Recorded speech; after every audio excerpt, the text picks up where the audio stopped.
Right, recording. So, hi you guys, and welcome to my channel. I'm back with a new video, and I just saw this video and I want to check it out. So I thought, why not check it out together? It's called Mike Tyson doesn't like looking at his younger self, and it's when he's on the Joe Rogan podcast. So we're gonna see what he's talking about. I'm not gonna ramble. Let's get straight into this video. Alright.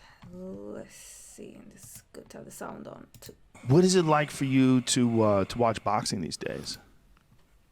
It's just not my life anymore. You don't watch it at all? Like, did you watch Tyson Fury, No, I Deontay didn't Wilder? Watch it. I didn't watch it. Oh, it was a watch great anymore. fight. I was in the air flying when they were fighting. Oh, really? Yeah. You didn't watch any of the highlights or anything? No. I saw it, some of though. the highlights, yes. How crazy is Deontay Wilder's power? Good stuff. Crazy, right? Because he's built so strange. It's like How 209 pounds. incredible is Tyson's jaw. Incredible. And gets up and wins the rest of the round. That's what's really incredible. It's amazing Good fight. stuff. Yeah. So you don't follow any of it No, today? I always, that's part of my life. Right. I got mixed feelings with that part of my life. Right. You know, right. man, it's a lot of stuff about that I don't like about myself and stuff. Right. I try to forget that stuff because I'm on a whole different Vibe. pattern. Yeah. So even watching other people box. I don't even watch nothing. I try to stay away as much as possible. So watching other people box makes you think about yourself when you were fighting. It reminds you of it. Kind of, I yeah. understand. I always say these guys are so much nicer than I was. You know what I mean? These are cool guys, man. No.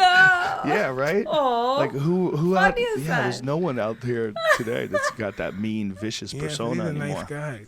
Yeah, when you were in the ring doing a post-fight interview saying you wanted to eat your children, you want to eat someone's children. I remember saying this is the craziest fucking post-fight interview. It was about Man. Lennox Lewis, right? Yeah, it's a madman. Alexander the Great. What's Yeah. wrong with me? I'm just a madman. It was amazing. It was amazing for the story, for the time. I mean, look, what it was when we saw Rocky 3, right? And Mr. T was challenging, Rocky, and he would say all that crazy shit about what he was going to do. I've My not seen prediction, it, bro. pain. That was It beautiful. was right? beautiful. What you did is you took that and just cranked it up to 11 and threw gasoline on it and lit it on fire. You just took that kind of ferocious shit talking. Yeah, I look at some of those press conferences a long time ago, and what I'm saying to these guys, I would Yeah. never talk to anybody like that. You know, it's just such a different world now. My world is so different now. Do you feel when you watch that stuff that you feel almost like trapped by that past, like that you have to acknowledge it? You don't even acknowledge it anymore? Yeah, You so move- that I'm almost a little bit like, I don't want to be involved. I wish that never happened. yeah. Oh. But kind of had to happen for you to be who you are Yeah, now. but no, it's because people, this is the real reason, right, Joe? People love that guy. Yeah. You know, people love that. I didn't Yeah. like that guy that much. So I have I'm conflicting with people that like that guy and me living my life that I am living now. Yeah. Well, people love that guy because that guy gave them a drug, and that drug was excitement. Like you turn on the TV, like, oh shit, here we go, Michael Spinks, Mike Tyson, here we go, and boom, oh, that's what people wanted. They wanted that excitement. They knew some crazy shit was about to go down. Unpredictable. No one knows what's going to happen in a fight. Is it going to be a right or a left? Is he going to move right? Is he going to move left? How's it going to work out? You don't know. How long can Spinks last? You don't know. And everybody was excited. And that's what you brought people. You brought people this chaotic moment. You slapped down the money in the pay-per-view, you got out your popcorn, and you waited for the rush of excitement. Those are crazy days. Crazy days. Crazy. I mean, I hate to keep bringing your head back to that, but just for me, as a kid growing up during that time, it was a big part of my becoming an adult. It was during your era of dominance. I always look at my kids and I think, wow, these guys are pretty much middle class kids. They live their life, they do what they want, they go to college and everything. I would never want to put that pressure on my son that you have to be the total best. You have to dominate everybody. You got to be the best that ever lived at this. And you put that kind of pressure on them. That's incredible. I would never do that to them. Yeah, it would never work, probably. I mean, I don't think a kid that grows up in a loving household with supportive parents. You got boxing for when you have nothing.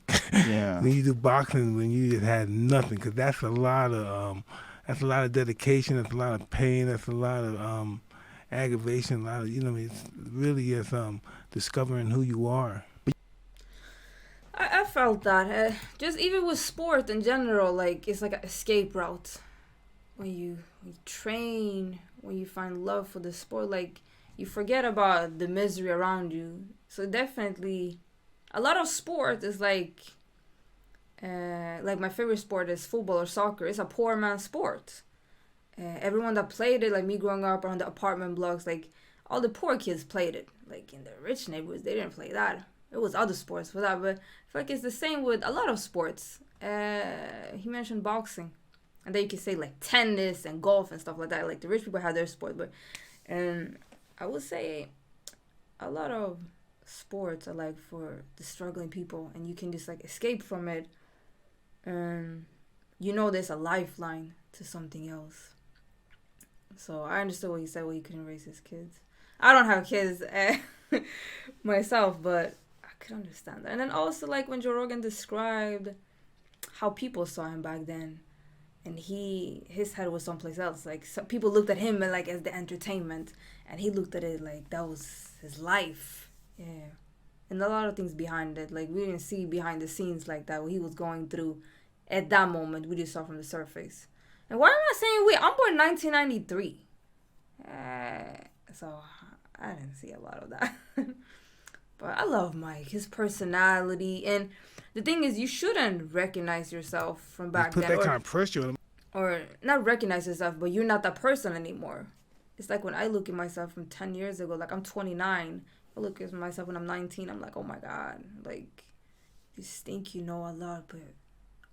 So I feel like it's good if you feel a distant to who you were. Like, that's not you anymore. Like, you hopefully evolve and change and mature and learn and, you know, think That's differently. incredible. But yeah, let me know what you guys think. Well, it was a beautiful video. Nice to hear how he looked at it from the past and the present. But I hope you guys enjoyed the video. Like, comment, subscribe, all that good stuff. And yeah, maybe I'll see you in another one. Appreciate you watching. Bye.